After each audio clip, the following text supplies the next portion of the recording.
নবনির্বাচিত সংসদ সদস্যদের স্বাগত জানাতে জাতীয় সংসদ ভবন নতুন রূপে প্রস্তুত করা হচ্ছে।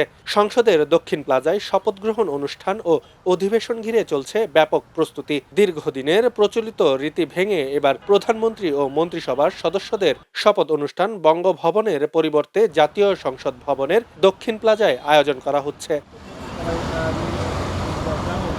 শপথ গ্রহণ অনুষ্ঠানকে কেন্দ্র করে দক্ষিণ প্লাজায় নেওয়া হয়েছে ৩ স্তরের কঠোর নিরাপত্তা ব্যবস্থা। ক্লোজ সার্কিট ক্যামেরা স্থাপন সহ সার্বক্ষণিক নজরদারিতে রয়েছে আইনশৃঙ্খলা বাহিনী, সেনাবাহিনী ও সংশ্লিষ্ট নিরাপত্তা সংস্থাগুলো। পাশাপাশি পরিষ্কার পরিচ্ছন্নতা কার্যক্রম, সৌন্দর্যবর্ধন ও অবকাঠামোগত প্রস্তুতির কাজ জোরসোরে চলছে। বাগান পরিচর্যা, ফুলে পানি দেওয়া এবং প্লাজার নান্দনিক পরিবেশ উন্নয়নে নিয়োজিত রয়েছেন কর্মীরা।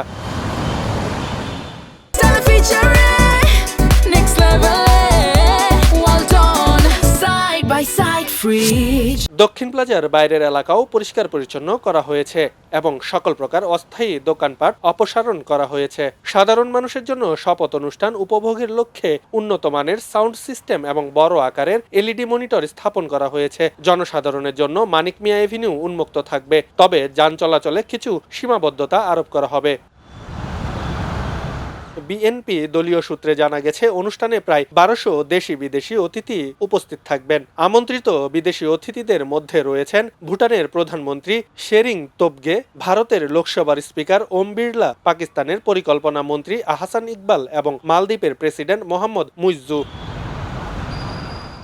এছাড়াও নেপালের পররাষ্ট্রমন্ত্রী বালানন্দ শর্মা, শ্রীলঙ্কার স্বাস্থ্যমন্ত্রী নলিন্দা জয়সীতার এবং যুক্তরাজ্যের ভারত প্রশান্ত মহাসাগর বিষয়ক আন্ডার সেক্রেটারি সীমা মালোত্রার উপস্থিতি থাকার সম্ভাবনার কথা রয়েছে। শপথ অনুষ্ঠানে সার্কভুক্ত দেশগুলোর পররাষ্ট্রমন্ত্রীদেরও আমন্ত্রণ জানানো হয়েছে বলে সংশ্লিষ্ট সূত্র জানিয়েছে। আগামী মঙ্গলবার সকালে জাতীয় সংসদ ভবনের দক্ষিণ প্লাজায় নবনির্বাচিত সংসদ সদস্যরা শপথ গ্রহণ করবেন। এরপর বিকেলে তারেক রহমানের নেতৃত্বে বিএনপির নতুন মন্ত্রিসভা একই স্থানে শপথ নেবে। বিকেল ৪টায় উৎসবমুখর পরিবেশে উন্মুক্ত মঞ্চে হাজারো অতিথির উপস্থিতিতে রাষ্ট্রপতি মোহাম্মদ শাহাবুদ্দিন প্রথমে প্রধানমন্ত্রীকে শপথ পাঠ করাবেন। পরবর্তীতে পর্যায়ক্রমে মন্ত্রী, প্রতিমন্ত্রী ও উপমন্ত্রীদের শপথ পড়ানো হবে। শপথ গ্রহণ শেষে প্রধানমন্ত্রীর নির্দেশনা অনুযায়ী মন্ত্রিপরিষদ বিভাগ থেকে দপ্তর বন্টন সংক্রান্ত প্রজ্ঞাপন জারি করা হবে। নতুন সরকারের শপথ গ্রহণের মধ্য দিয়ে অন্তর্বর্তী সরকারের কার্যক্রমের আনুষ্ঠানিক বিলুপ্তি ঘটবে। আব্দুল্লাহ আল বাকি, খবরের কাগজ। খবরের কাগজ, নিখাত, নির্ভীক, নিরপেক্ষ।